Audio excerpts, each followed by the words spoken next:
Hello, welcome to the Bad Vibes Club. Welcome to episode 5 of this special series I'm doing with Andrea Francke on sculpture. Well, on texts about sculpture, that's the important thing really. In this episode, we are looking at Barbara McCullough's film Shopping Bag Spirits and Freeway Fetishes, which we think was from around 1979, 1980. There's a few dates kind of floating around for that film. Barbara McCullough is an artist, and it's a film that she made while she was a graduate student, actually, back in the 70s. And in that film, Barbara McCullough speaks to a number of artists about their relationship to ritual. This actually includes lots of musicians and poets and other people, but we focus on the visual artists she speaks to.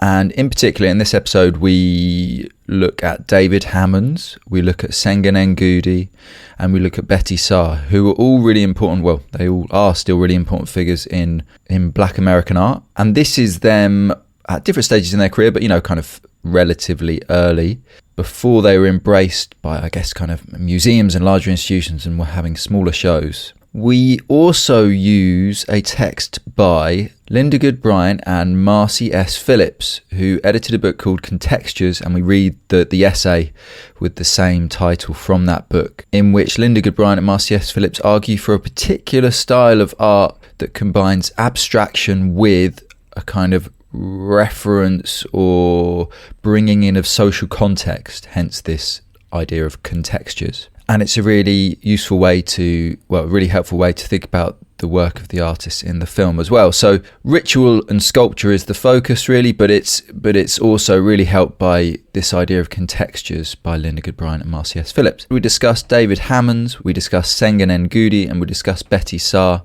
They all have sections in the films, and they're also all in this essay, Contextures. Oh, the important thing to say is that they all showed at this gallery in New York called Just Above Midtown, which was run by Goode-Bryant in the 70s, which showed not just black artists, but artists that were outside of the mainstream of the New York scene as well. So again, just to contrast this with the last episode, which was about Rosalind Krauss's Sculpture in the Expanded Field, Contextures actually is getting reappraised as a very important text from around that time as well. There was just a two-part essay on Efflux about contextures and about how useful it is as a way of understanding a kind of slightly different strain of American art. So yeah, obviously we talk about the film, we talk about the essay. Symbolism comes up a lot. We talk about the Contextures essay goes into a distinction between different kinds of found materials, which I found really helpful, between the ready-made, which you may well know from Marcel Duchamp, etc. But then also they have these other categories, the discard and remains, which we go into. We talk about Senga Nengudi's collaborator and an artist in her own right, Maren Hassinger, and we accidentally called her Martha Hassinger, which is incorrect. We talk about Betye, the Japanese art movement from the 1950s, which was so influential on so many artists all around the world, including Senga Nengudi. And we talk about Betye Saar's quite nice little idea about ritual as doing what feels right and how that might relate to studio practice.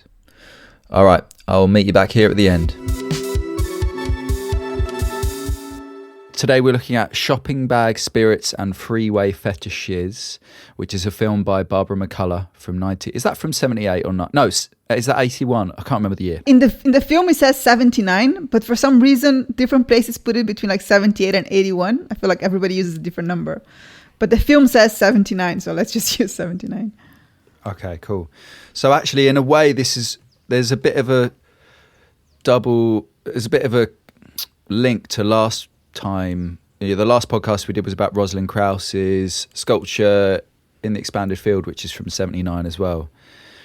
And this is, I don't know, like it's almost like an alternative or a different look at a different genealogy of artists who are working in the legacy of all the stuff that Krauss was talking about back then, but with a really different angle. So you found this film, so do you want to give it a proper introduction? Yeah, so I don't remember how I found it, but in my memory, and I couldn't find any of the citations now that I've been looking for them, but there was something about like Barbara McCullough, which was at film school, did this film. What the citation that I couldn't find said was that she did this film sort of like as a counterpoint of all these different like art theories, which in my head was exactly the October magazine and Rosalind Krauss people ideas about how art functions. So it's not only a different genealogy, but it's like a very different way of thinking about what sculpture is and what art is and how those processes work. And I loved it. And I was also very confused and I couldn't understand it. And I thought, this is like a perfect thing to do with math then, because then we can understand it together. And I have to say, yesterday night, I saw it for like, I think the 4th time. And yesterday night was the first time that I was like, I finally get it. Because now I know who the artists are. I know the context. I actually managed to like remember everything they said. But just in terms of like students as well, because it's such a different text and way of thinking and presenting information that the other things that we've been doing, that is good to know that, just because something is a film, it doesn't mean that it's easier. You know what I mean? That written text. It's going to give a bit more of an introduction. So Barbara McCullough was a filmmaker.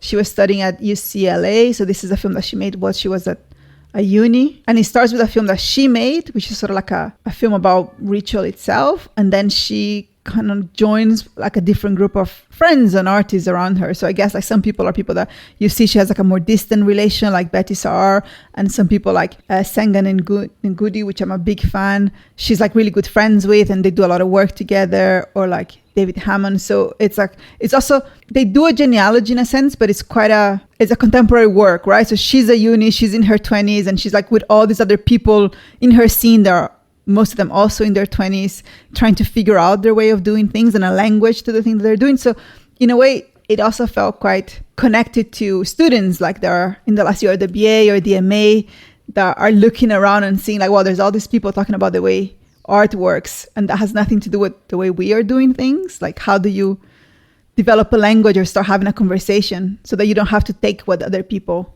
are doing, like fit in that mold, but you can like construct your own mold in sort of like an intuitive way. So I love that of it. It's a very different text from the other texts that we've seen in that way, that is kind of like collective trying to make a space and a way of thinking for what's going on at exactly that moment between those people. Yeah, I suppose that's a good point, actually. It's not really a genealogy when she makes it, but I guess to me now, what it does is offer a different way of thinking about sculpture made in the 70s and how people were approaching that. So yeah, that's a good point, that it's made by a young artist about her contemporaries, right? Although it's really important to note that she speaks to musicians and to poets and the artists she speaks to work mainly with sculpture, but also with performance, like sculpture that is incorporated into performance, or performance that incorporates objects and costumes and stuff. So it's quite a wide-ranging film, but maybe that's quite important anyway, because I think one of the issues with Krauss's text, and what we got to last time, is the way it excludes the body and excludes all these other ways of working that were happening around the time that she's writing about, that she kind of ignores or tries to almost like filter out, so that she can have this kind of pure, strong theory of, like whatever it was, marked sites and all of these things. Whereas Barbara McCullough, it's a much more free-ranging exercise. And essentially, she just asks different practitioners what their relationship with ritual is, because she notes that she has started kind of thinking about her work in terms of ritual. That's basically it, right? That's the drive of the film. And it's just a series of interviews, but also, she captures performances by the poets and the musicians, improvisations, and plays footage of other people's performances. And I don't know, what else is in what else should we say about the actual content of the film? I think that the form of the film is really interesting. There's lots of like weird effects, which I guess in like 79 were like really, and now they're a bit weird, but like the visual of the film is quite experimental. So she, and that comes from like the course that she was doing. So there's like a scene of like experimental film that this documentary is part of, which is also really interesting, that it's not just like talking heads and things like that. There's like a whole visual vibe that is happening with lots of like effects and things like that. Yeah, the only section where it goes like quite formal is when she interviews Betye. What's the surname of that artist? Betye Saar. Yeah. And they're like in a film studio, and it's really like, she's obviously just really pleased to meet someone who's presumably a higher, at a different stage of their career. I don't know these artists well enough to know that, but that's what I got from the vibe, because she's just like really excited to like ask her questions and like present her ideas and stuff. Yeah, there's a moment when she's also like sharing her own thinking, right? She's like really happy to articulate what she's doing. Yeah, Yeah, it's really good. I mean, it's a really nice film. I mean, the quality of the online version is like extremely low, but I guess that's the nature of like ripping VHS. Probably it was ripped to DVD or something and then got put online. I don't really know. Yeah, I think got a better version of it as. I've never seen a better version of it, so it might exist, but it might just be, again, it's like someone who's doing their film at uni. So you use the equipment that you have and you just like make do. So it also has that vibe of, you do, which I think is the vibe of the scene as well, right? Like it's about like using whatever is at hand and not trying to like dress it up or anything else in a sense. So how do we want to structure this? Do we want to just go through the film, or do you want to talk? Are we going to specifically focus on the sculptors or the visual artists? I made so because I rewatched it yesterday, I just made a list as I was watching it of like notes about things that I was interested in that were coming up in the thinking. So maybe we can just go through the film, but then we're probably going to stop more in the two artists that we are more into, just naturally. Yeah, there's a few artists that just really popped out, and to be honest as well, some of the artists in the film are just a little bit. Maybe their careers went in different directions of stuff. For example, one of the artists I know is now a curator and stuff. So they are. There's not loads and loads of writing about their art practice online, for example. So why don't you just go through your notes and then I'll jump in with stuff as well. Yeah. So we start with Barbara McCullough film, which I don't know if there's much to talk about. It's like a film of a ritual in an urban space, and there's a performance that is not her, and it kind of finished with a scene of a urination. So it has this woman which was really funny because I was gonna show the film at Charles and it's not massive screen, and I completely forgot about that, and obviously when I put it in a random place it was just that, but then we go to David Hammons. We were talking today, which is an artist that again is a bit like Richard Morris, like I knew but I didn't really knew Robert Morris. Yeah, Robert Morris. You love calling him Richard Morris. No, it's fine.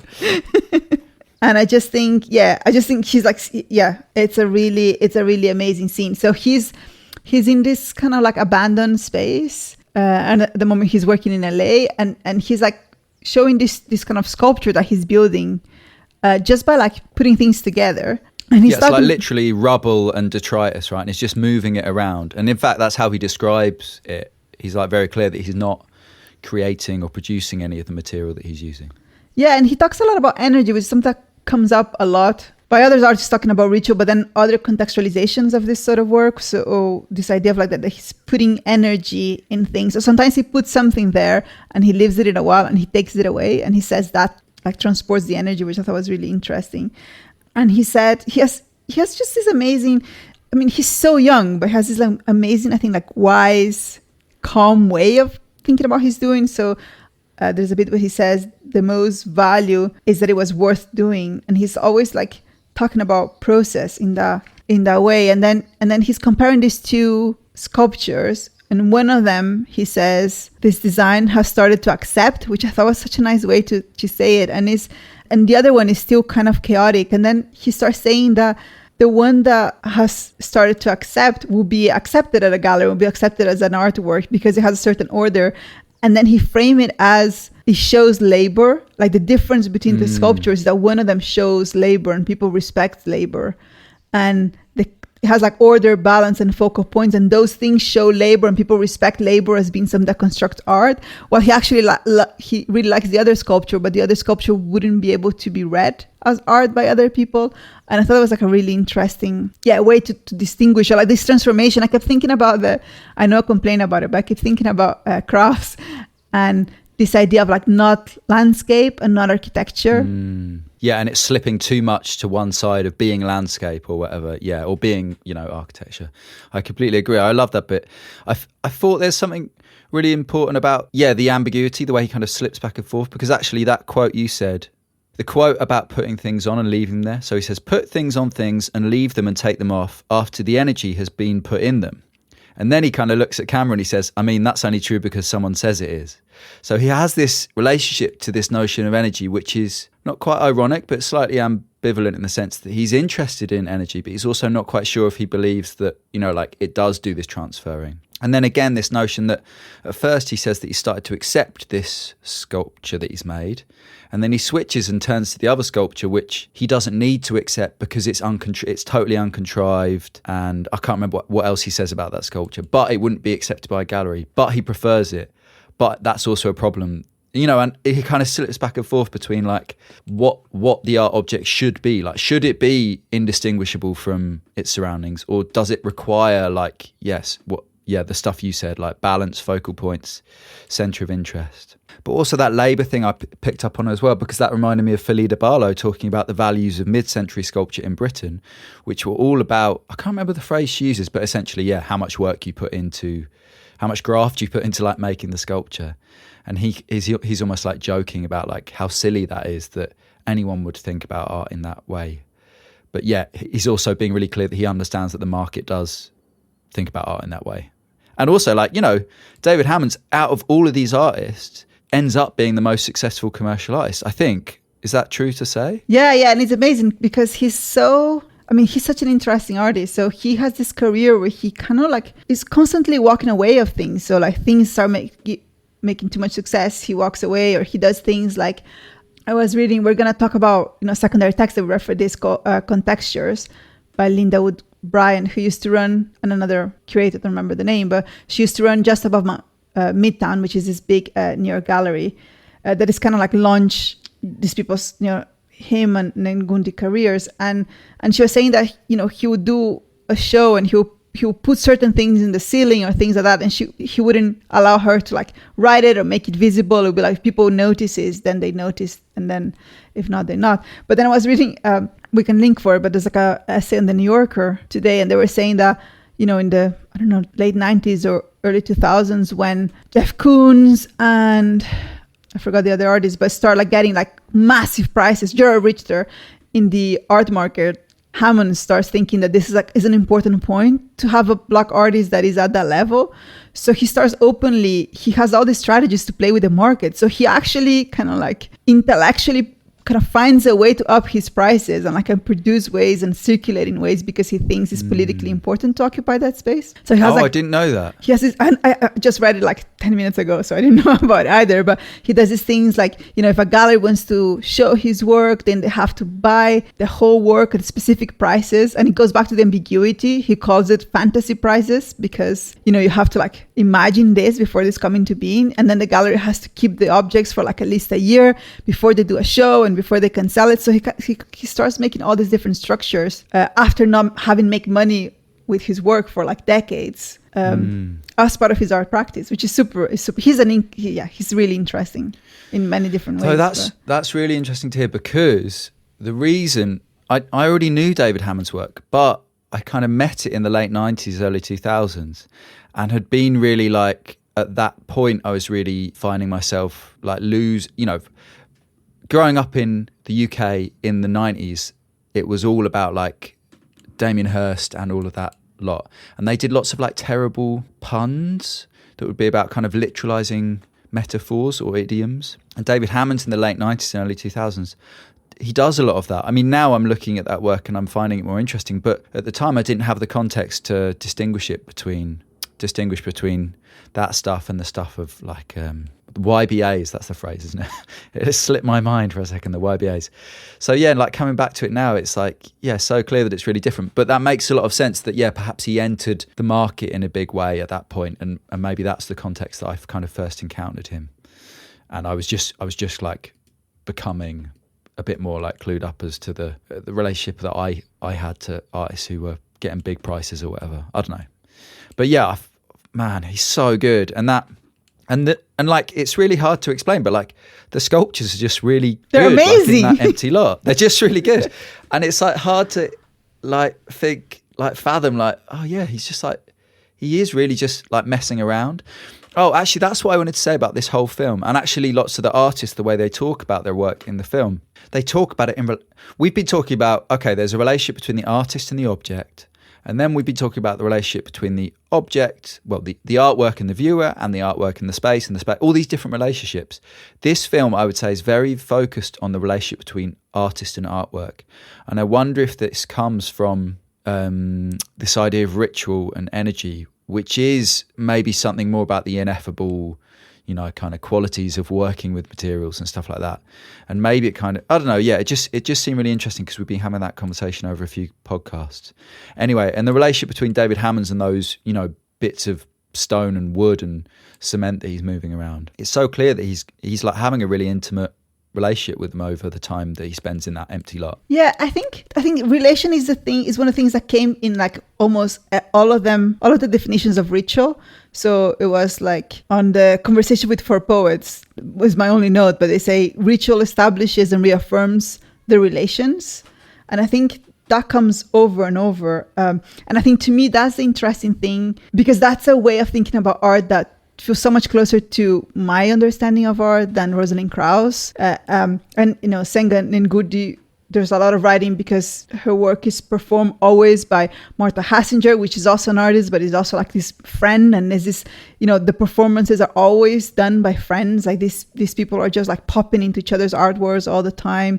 And then they talk about the ritual also as like, making a point of these relations to the past. So it is this kind of relation and intuition and affection with the artwork and the material, but also with the people that you're making work with the viewer, with your ancestor, or with genealogy, like all this affective, I don't know if affective is the right way, but all this, intimate relations or like this closeness becomes like so central to the way of not only making the work, but also justifying, like the choice to like put that forefront. Because it's not like Robert Morris, I better write this time, Robert Morris, and minimalism cannot be thought in terms of like the relations with Donald Judd and Yvonne Rainer and Simone Forti and the dancing, like all those relations are there. But in a way, when you kind of like intellectualize the work, you kind of erase that. It took me a long time to find those relations because the work becomes this other thing that is like autonomous and I think in the works that are in this film, one of the things that the whole idea of the ritual bring to fore is this idea of collectivity, the collectivity with things, with the past, with objects, with each other, with materials. Those are the things that make the artwork. Yeah, totally. Yeah, I mean that quote is K. Curtis Lyle, who's a poet, and I don't know. And yeah, again, just to extend it a bit, seems like we're talking about people, places and things. Well, ritual establishes relationships between people, places and things. And they're all the relationships we'll be talking about, right? So like people, the artists or the audience, places, where the space where it's shown, and things, the artworks. So yeah, he gets to the heart of it, I think. And to think about, I think maybe what I was really interested in is, especially in the essay, the Contextures essay, was about the symbolic qualities and materials, which I think in other readings of Black artists or Black American artists' work from this time and later is really foregrounded, and I guess like formal and like the relationship to abstraction and post-minimalism or minimalism is backgrounded. Does that make sense? And in that Contextures essay, what she does is she works really hard to make it clear, like they are working with modes of abstraction and symbolism. And that made me kind of reassess, like you say, like Robert Morris's work, and thinking, well, there's symbolism there too. It's just not foregrounded in the interpretation. So like it did that thing that Tina Post is kind of trying to do in that other essay we looked at last time, where she hasn't quite managed to do it, but like she's trying to say like all of these three Black artists she was looking at were working with this minimal approach, but they were interpreted as essentially being about Black experience in America. And I think David Hammons is the kind of obvious example of that, where some of those works, like the hair works, where he like, I can't actually find any other pictures, but there's a work from the mid-70s just called Untitled, and it's these pyramids of hair, presumably his own hair, but maybe other people's. I have them here. So we can you've got the actual book? No, I got the Senga Nengudi book, and there's a photo of it, of that work. Oh, no way. Yeah. Scan it. That would be great. Because the picture I can see the uploaded PDF is like really blurry, and I just can't find it anywhere else. But like you say, Hammons at that point was kind of discarding work and moving on very quickly and stuff. So, it's not necessarily archived. But the point being there is that it's really, really, it really is a formal minimalist artwork about, like these pyramid shapes being made out of unconventional materials, just like, Robert Smithson's mirrored boxes or something. It's just that the materials he's working with are much more obviously symbolically loaded to both white and black audiences, I think. But I think it's also like, it's funny, like I find the word symbolic slightly, I don't want to say problematic, but maybe like not precise, because symbolic is already, to me, it feels already like coming from this other way of thinking work. Okay. And I think there's something about, and this is something that I couldn't understand properly in Contextures. I think I read that a few times, and I find there's something that doesn't necessarily click in my brain yet about the way she distinguishes the ready-made, so the move of like moving this material, this object that have a history, and kind of like really letting go of it, and then this other move that these artists are doing that kind of like works with that context, or like the idea of these objects become remains of these other objects, that's the in word. the world. Yeah, super interesting. But there's this really cool, so this is from the New Yorker's essay that I just read like a few minutes ago, but it has a bit that says, and it has like a lot of quotes from Hammons. He believed there was spiritual energy in everyday elements of Black street culture, begin quote. I was actually going insane working with hair. That's how potent it is. With the wine bottles, a Black person's lip have touched each and every one, so you have to be very careful, end quote.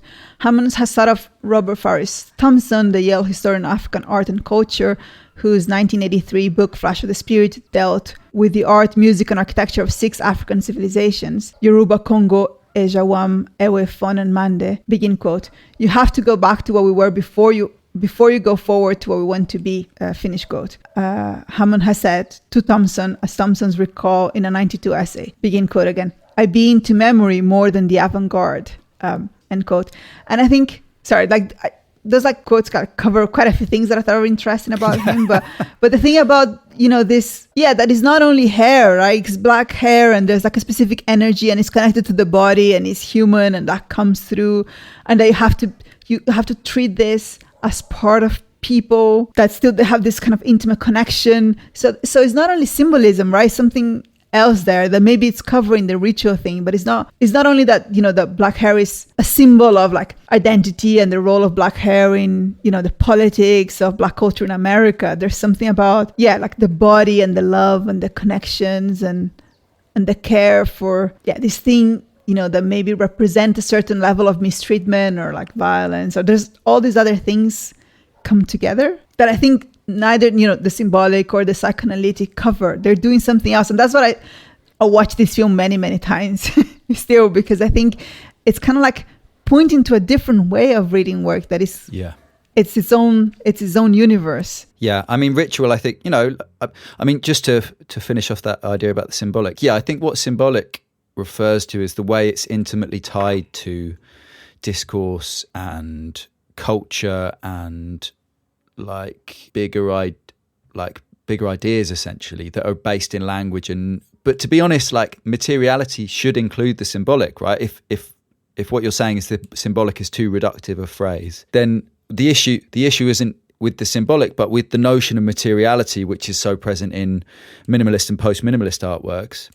We're just not noting the symbolic qualities of working with mirrored glass or fluorescent lights. But of course, like they are, like fluorescent light being exactly coextensive with like, modern or 20th century office work or something. I've just been working under LED lights all day and my eyes flickered when I left the building, right? So that's like a very specific, I don't know, does that make sense? Like we often try and separate these things out, but I think maybe the whole interesting comparison between this film and Krauss's text last time we met and spoke is that the symbolic and ritual should be reinserted into histories of minimalism and post-minimalist sculpture, because it's all there. It's just not foregrounded because the artists being spoken about are mainly white, essentially, like, and to like reduce it to that kind of the racial dynamics of art history or something. But I think it's also about it's also about the different how people, I don't know, identify or prefer certain types of theory again. And it's like, I think for a certain type of strong theory, then you have to like just get rid of so much stuff. But one of the things that I love about getting really into the Robert Morris thing is like how much Robert Morris talked about, how minimalism comes from Simon Forti and Yvonne Rainer, and and how those materials, he first built them from Simon Forti to do like the stage thing. So even like his materials have history. Like he literally uses the same boards that he uses to do the weird corridor in Yoko Ono's flat. And again, you're starting to having all these relations and these people and these spaces, and then he kind of cuts them down and use them to build those sculptures. So in a sense, like those in this, I what am I trying to say? I'm trying to say that I think the way of thinking and making that Hammons and Nengudi use in their work are the same ways of working that exist in Mori's work. Oh, no, I completely agree. Yeah. But exactly. I just think like for someone like Krauss or from a certain type of art history that's interested in certain readings, it doesn't matter. Yeah. No, that's exactly what I'm trying to say, but you're just putting it in better words. No, I think it's just because in a way, what I don't want is I wouldn't want this way of like thinking or writing or describing to just be co-opted, and then you can make the Rosalind Krauss things work.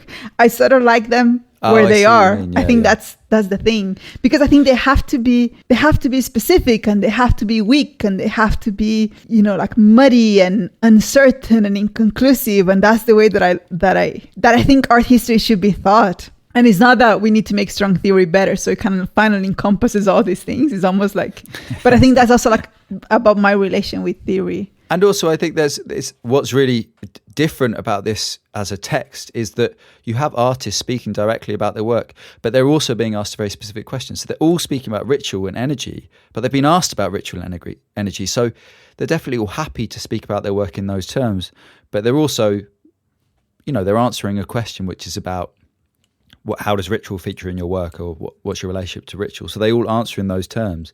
So they may well foreground it in their own work, or it might just be, like a part of a wider. I think it's also like, again, like they all work together. Like, Senga and Nengudi and David Hammons share a studio, and, David Hammons perform on, the performance that is talked in the video, and they're like besties forever.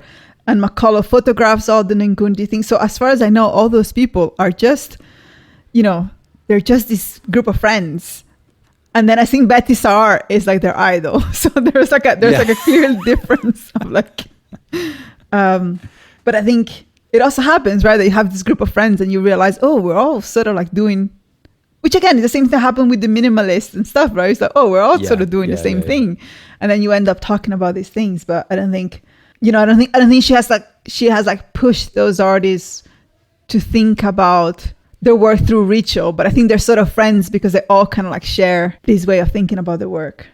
Yeah, what's your next point? Because I've got other stuff to say about that, but maybe we can get through a bit more. Because I think my notes after that, the ones that are things that we haven't talked about, will be about Senga Nengudi. Yeah, she's another artist that I just fallen in love in the last year, and the more I read and I look about her work, I just think she's like extraordinary. And her film is not really a film. So Barbara McCullough was supposed to film, I think even before she was going to do this documentary, as a friend, she was going to film the performance, and the equipment failed and they lost the film. So there's no film of this performance. There's only photographs. This is the Freeway Fet, right? Is that the... Yes.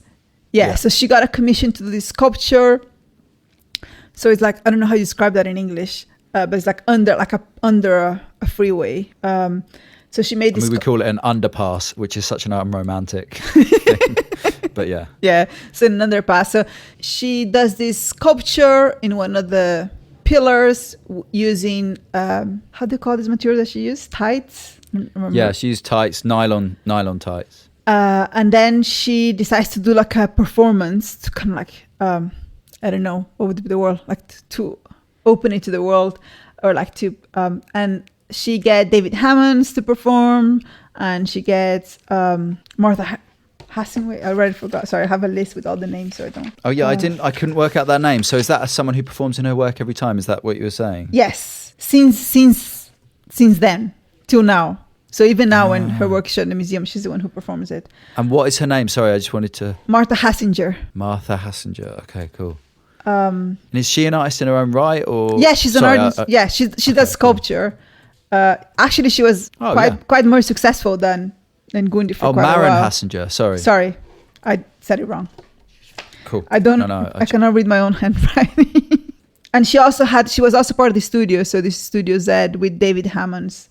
So they do this performance. So she does all the outfits as part of her sculpture, and she performs, and she kind of like has this idea that Hammond's going to be male energy and Hassinger is going to be the female energy, and she's kind of like doing this bridge, and they do this whole ritual and event. So that's the thing that is shown in photographs in the film. And then there's also a lot of photographs of her nylon tight sculptures, which are absolutely, they're just so incredible. And she uses like sand to stretch them. And there's a lot of like her writing at the time, which is really interesting. So she had 2 kids, and she was interested in this idea of the skin of the woman who like stretches and go back to normal, but also not 100% to what it was.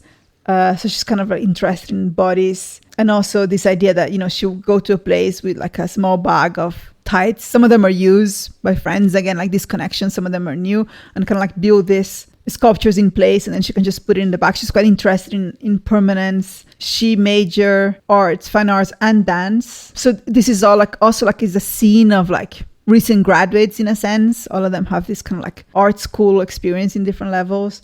But I think for her, she's always she's just existing to the space between being a dancer and being a sculptor. And she has also this other thing that I think in terms of genealogy is super interesting, which is goes to Japan on a scholarship for a year, and she's really into Gutai. So she's looking at a lot of like Japanese art, but also like Japanese dance and theater. And she's also, so the catalog that I have is for a show in Brazil, and in the catalog she's talking about seeing the work of Lydia Clark in the late 60s, which are these kind of like bags of air with like stones for you to touch. And this idea of like, you know, again, go back to the first episode, this art that can be touched, that can be, I hate the word interacted, but like I think touch is better. That can, that have this kind of different relation to the viewer that is not distant. And the idea of her sculptures was that people could touch and move them. And she talks about like changing her mind a lot. You know, people start touching the sculptures, and she's like, oh, I don't think I like this, actually. And I guess the last thing is like her sculptures, a lot of them are seen as part of performance, but they're seen in photographs. So the sculptures were not performed live at the time. She would like make them into space, and then Hassinger will like interact with them and took photographs, and the photographs are amazing.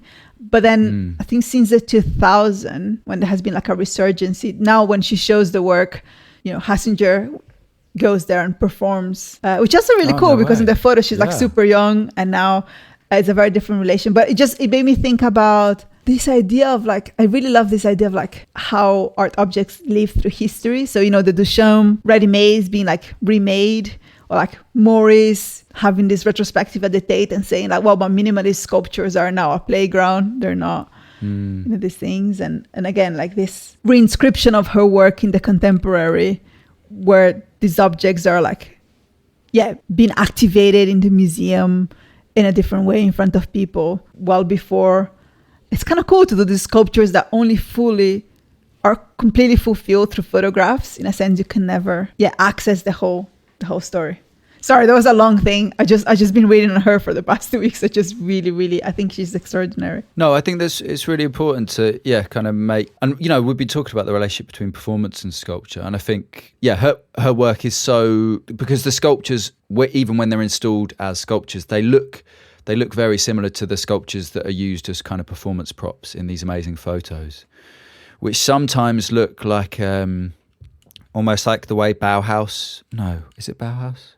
Or Black Mountain College, like performances were photographed. These kind of black and white, very like rigid photographs of dancers in poses rather than necessarily moving. But then it's got this very particular use of nylon tights, which she talks about the relationship to bodies and flexibility. And I suppose just to bring it back to this notion of like symbolism or another word, I mean, the whole point of Contextures, right, which is that essay, is that I don't know if they're trying to coin a movement or if they thought of themselves as a movement. Or sorry, if the writer's trying to coin a movement or if they thought of themselves as a movement. But she says that the artists involved in this movement, after determining and clarifying the inherent properties of art, so that's the kind of like, these guys are related to abstract art bit, they go outside its margin in order to incorporate it within the context of external phenomena. So she's making a real claim for like, this is abstract art that has a relationship to like the world that it's in. it's through this process of clarifying and incorporating the contents of the margin that they define the context, meaning and relationship between art and reality. This writer is trying to do this quite specific thing of like retaining the abstract formal qualities of their work and also being able to talk about the political content. And the quote she has from Senga Nengudi that you referred to is like quite extreme, right? It's like the body can only stand so much push and pull until it gives way.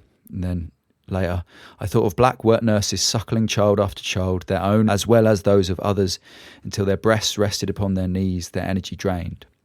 And she's not saying literally that that's what she is making. She's not making like figurative sculpture or anything. But yeah, like when you think about it in those terms, it is very bodily and quite visceral.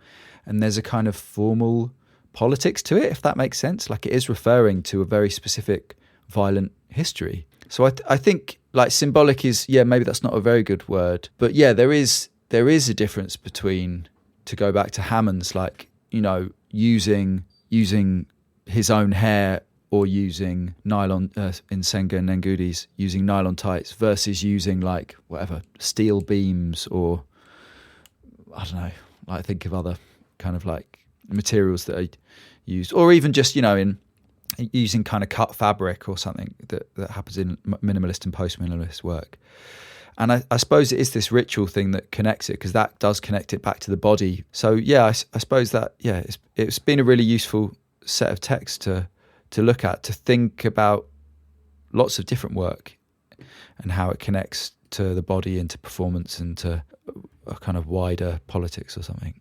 And I think what the difference of the contextures is doing between like what the Shump is doing and what Hammons and Nengudi and their examples are doing, it kind of like, to me, it gets clearer once we kind of like accept this idea of energy. So what she's saying in a sense is like, you get the urinal and you put the urine in the gallery and it's still a urinal, but in a sense that object was always sort of already kind of like a dead object in a sense. It was like this thing. Well, if you think about the energy, of these tights that are from like Nengudi's friends, or like the hair that are from like black people that David Hammons feel this kind of like personal connection with, like those objects, they bring that energy with them, even though, you're taking them from the world and you put it into the gallery. They're not neutral. They have this connection. But I think, like I think it's something more about the symbolic connection. There's like literally a level of energy or connection because they have touched these other people, and that's where and the fact that they're not being cleaned out of that. But I think really key, and the quote again, I'll just read it because it is a good one. She says, remains constitute the matter or substance left over from a primary action. So you've already got something there related to like a like body doing something, right? So that's key. And then she says, unlike a discard, so she has ready-made discards and remains.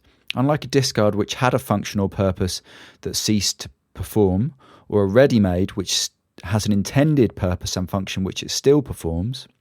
So that's Duchamp's urinal. The remain has no particular purpose or function or a definition clarifying its intent. So it's not like lost a function. It's not got a kind of inherent meaning or something. It's just really charged with the fact that it's left over from some kind of activity that's happened. So I guess the point is that it brings to mind some activity, but is not, if you think about hair, it's not the scissors that have cut the hair, it's the hair that has been cut off. Whereas if you use scissors in a work, it would be like a ready-made, right? So you could refer to hairdressing or refer to cutting, because those are the actions that we all know that scissors do. But with hair, you could bring to mind the hairdresser, but you can also bring to mind, and she talks about and this is where I get really interested in it, because this is stuff I'm interested in my own work. She doesn't talk about disgust actually. What does she say? Oh, repelling. Because Hammons also uses barbecue rib bones, other kind of detrite, remains, She talks about repelling the viewer, but also intriguing the viewer, so kind of pushing and pulling the viewer. And then she also, to think back to Tina Post's idea of threat, or this kind of Michael Fried's, like being almost kind of having a really bad vibe from minimalism, she uses the word taunts in relation to David Hammons' work. It taunts the viewer, and also it includes and excludes participation.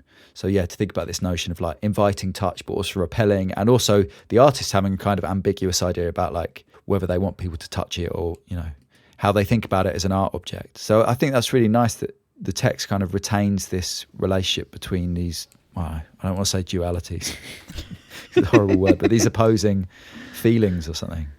And then Nengudi has a really nice definition of ritual, or like not definition, but when she talks about ritual, she says ritual can be like a ceremoniously way of doing something, a form of doing something that people have done many times before you, which is always, again, like a different type of like way of thinking of genealogy or something. And again, like you're using these tides that, you know, that other women use all the time, that you have like this material that have this history of this action. And then you're just like doing this action in a different space or something. But I think that was something that was very surprising to me. When I think about ritual, part of me, just think about the fetishization of like certain like spiritual experiences in a sense. Like to me, ritual is such a charged word in the art world. It comes with a lot of things that like it's trying to do a lot of work. When an artist say they're doing ritual, you're like, oh my God, they're using that word to like, make these large claims and say that the work is like doing all this stuff. And the way people talk about ritual in this video is so everyday. It's just these things are,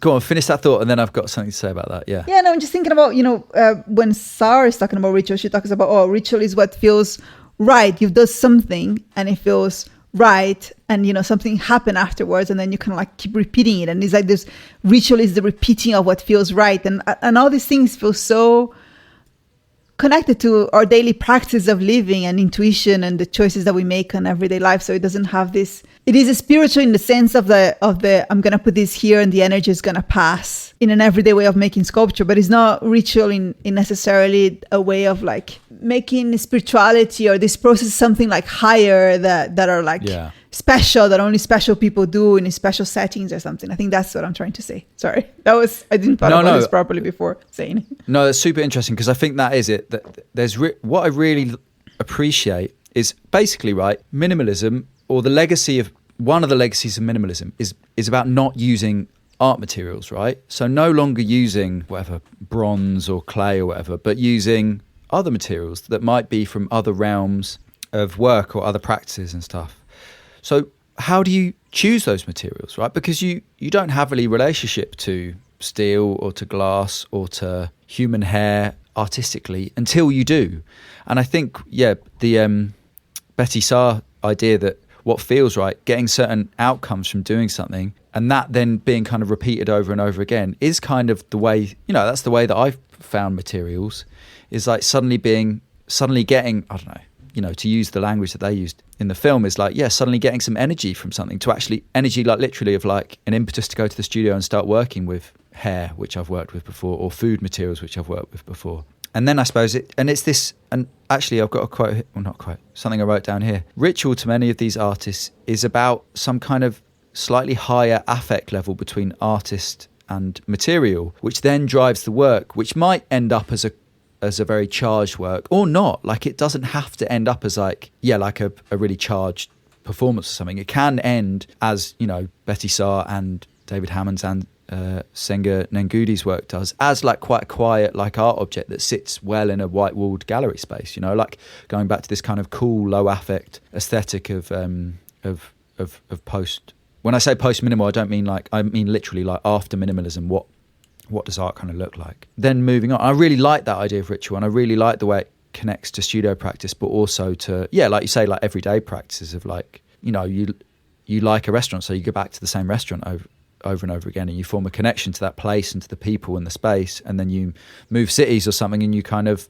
that remains as a, all of this stuff that like is probably where, think about it in those big terms, is a form of kind of secular religiosity or whatever.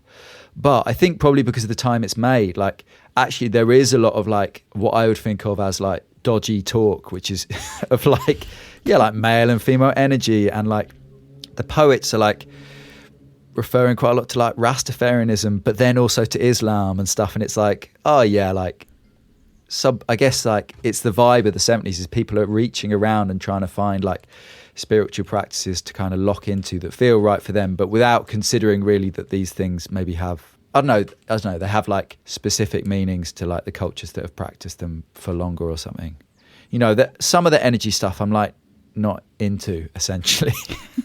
I can't remember where I've got it. Male and female energy, like not into that. Like not because of some particular view on gender, but just the notion of like, I'm much more interested when the artists are talking about the materials than I am when anyone's talking about like universal negative or positive energy, blah, blah, blah. Like that's the universalist I've got here.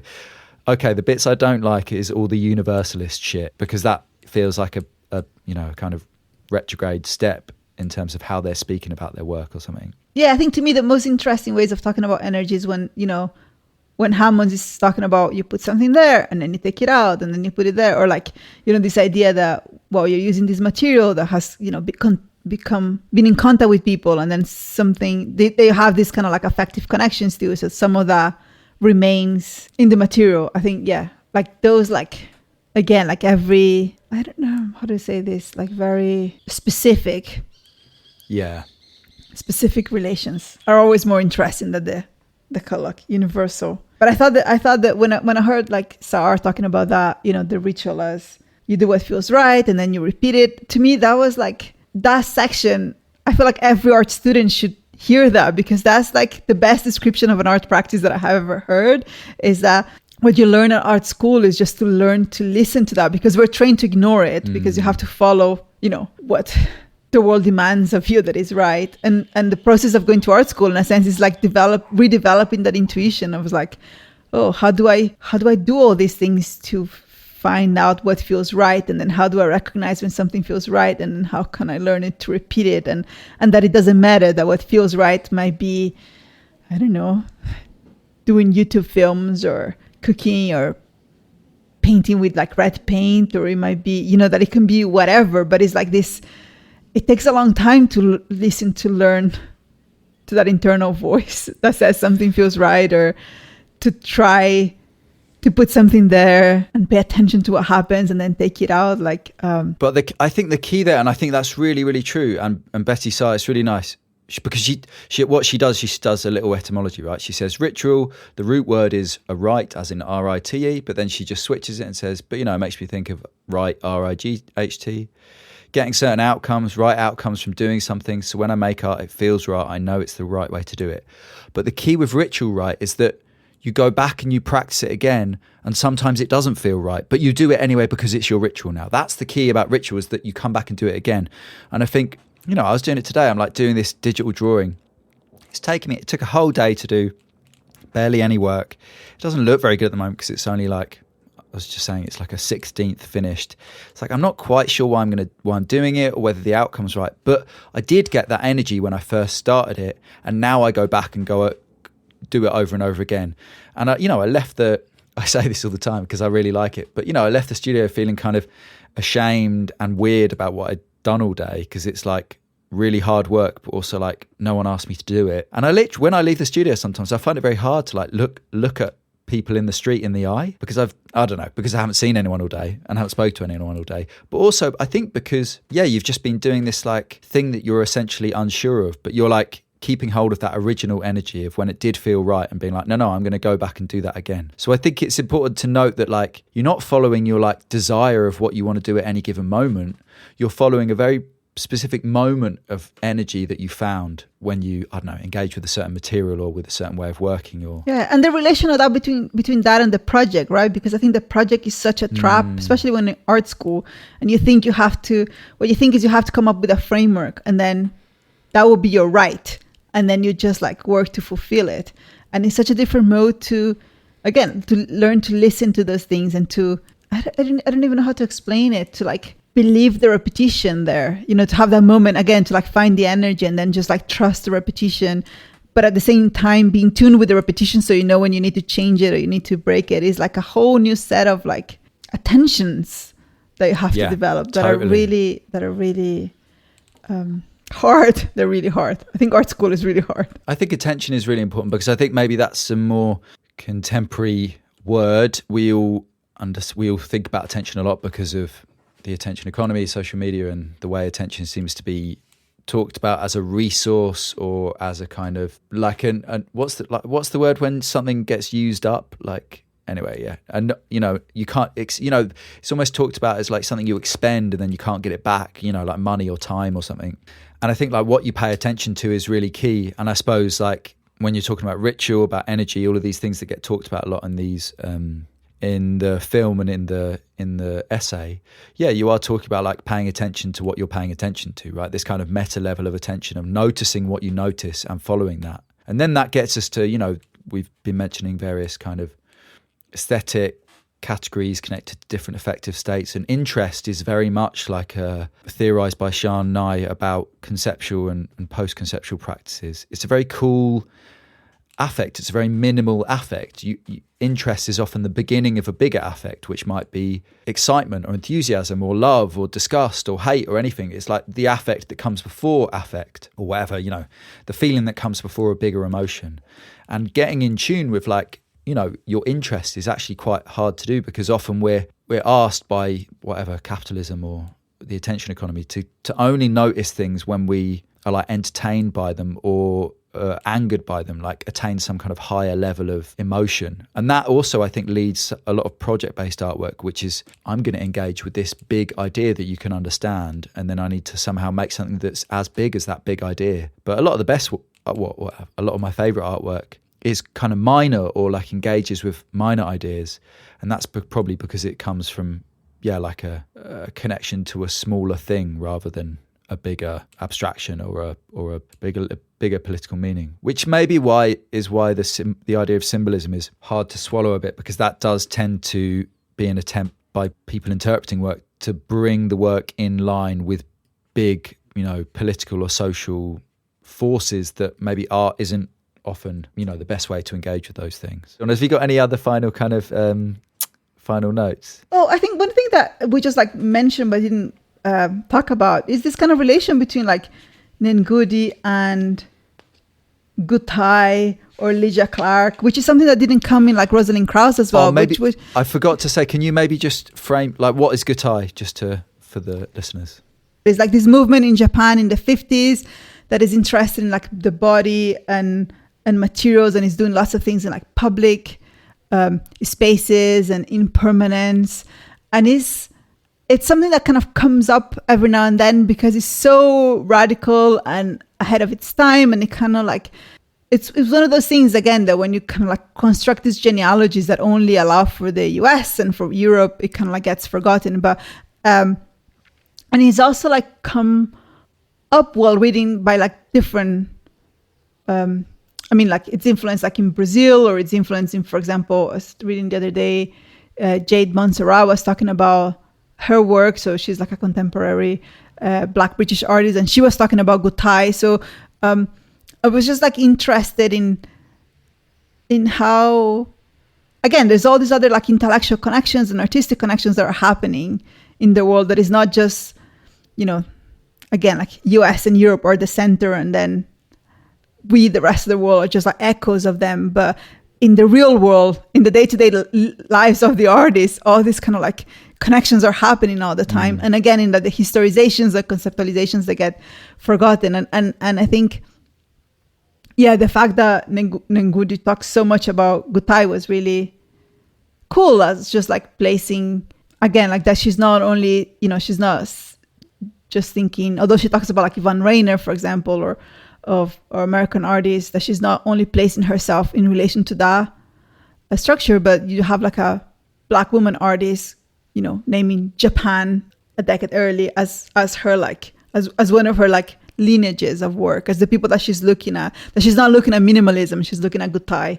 There's something really cool about it. But also, sorry, maybe this is kind of folded into what you're saying anyway, but like, I'm just looking at the Tate definition of Gutai, and it says, their radical ideas and approaches to making art anticipated later performance and conceptual art of the 60s and 70s. And that does this weird thing of like, just saying like, oh, like, and later when people just magically made this work, like we now look back at Gutai and think, oh, it anticipated it. And it's like, no, that's not it. Like artists who made that work found out about Gutai and were like, oh, this is amazing. And that informed their practice. So as you said, it's this very particular thing of like how an artist gets energy and starts making new work or something. And the other thing I was going to say is that although Nengudi went to Japan, she actually she saw Gutai before. So there's like this famous catalog of Gutai's art that was published in the US in the 60s, I think. And then Lydia Clark as well, like she saw a catalog in the 60s of the work. And then it made me think again, because this is for students. It's like, see, this is how you see work. You have to go to the library. You have to go to the gallery. You have to go to places to encounter work. And sometimes you don't encounter the real work. You know, sometimes you see it in the internet, or sometimes you see it randomly in a book, but you have to make space for those encounters to happen. They just, you know, they're not just going to find you. And you don't know, like maybe you're looking at art and thinking, oh my God, that was me in art school, having massive crises all the time, going like, oh my God, art is so boring. Artists are so boring. because the things that you're receiving at uni, you know, there's like so many students, there's only so many tutors, we all have our influences. Maybe the things that we're showing to you are really, you know, boring, or they don't talk about things in a way that makes sense to you. But then there's the whole universe and the whole history of the world of people making art. And your people are out there, but you need to find them. Well, this is, again, like this notion of energy, right? Like if I'm looking through a big book of loads of, I don't know, like something, an overview of a movement or a big catalogue of, you know, a huge group show or something, I flick through and I like take photos of the stuff that I like. But then that's the energy bit where you're like, oh yeah, that's cool. But the work bit is like going back to those photos and like writing down the names, and then, you know, then looking up their work individually and going back to the library, you know. So like, again, it's about energy, initial excitement or interest, and then practice, which is like going back and doing the boring thing. And if you can ritualize that, then that's like how you do it, right? Like you take that energy, and you know that the next time you look back at that work, you're not going to be energized by it, but that's okay. You're just going to do the work anyway. And that's going to help you kind of, you know, bring those artists into your world or something. Exactly. Hello, welcome back. I hope you enjoyed that conversation with Andrea Francke. Thanks to Andrea for joining me again. Thanks to you for listening, and I hope you can join us for the next one, which will be on Robert Smithson and entropy.